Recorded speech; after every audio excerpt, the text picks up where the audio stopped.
না আমি এটা আমার নজরে এসেছে, সোশ্যাল মিডিয়াতে দেখেছি, বাট পত্রিকা আসলে কোন উৎস থেকে এটা বলা হয়েছে এটা কিন্তু আসলে পরিষ্কার করে নাই আসলে। আর এই ধরনের কোনো সিদ্ধান্ত আসলে এখনো হয় নাই। কেউ না বুঝলেও আমরা আপনার প্রয়োজন বুঝি, আর তাই তো অত্যাধুনিক ফিচার সম্বলিত বিভিন্ন সাইজ আর কালারের 250-টিরও বেশি ডিজাইন অপশন নিয়ে ওয়ালটন স্মার্ট ফ্রিজ, বোঝে আপনার প্রয়োজন। হ্যাঁ, এবং এটা এরকম যদি হয় সেটা আমরা নিজেরাই এটা বলবো, এবং রাজনৈতিক দলে অংশগ্রহণ করার মতো পরিস্থিতি হইলে আমরা সেটা সরকার ছাড়ার সিদ্ধান্ত নিলে আমরা এটা আনুষ্ঠানিকভাবে বলবো। সেরকম কোনো সিদ্ধান্ত এখন পর্যন্ত আমার জায়গা থেকে বা আসিফের জায়গা থেকে আমি যতটুকু জানি যে এরকম হয়নি। কোনো রাজনৈতিক দল গঠনের না, এখনও আমরা এটা ভাবি না। আমরা তো সরকারের কার্যক্রমই করতেছি।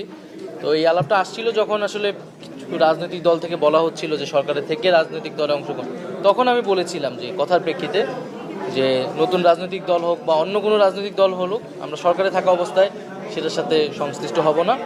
এখন পর্যন্ত আমাদের এরকম কোনো সিদ্ধান্ত বা পরিকল্পনা আসলে হয় না। তাহলে উপদেষ্টা মহোদয়, যে বিষয়টা জানার ছিল, যে নিউজটা আপনি বস্তুনিষ্ঠ সংবাদের কথা বলেছেন, গণমাধ্যমের স্বাধীনতার কথা বলেছেন একটু আগে, তো বস্তুনিষ্ঠ সংবাদ এবং সব কিছু মিলিয়ে আজকে যে পত্রিকায় যে নিউজটা আসছে, তাহলে কি এটা ভুল তথ্য ছিল কিনা একদম?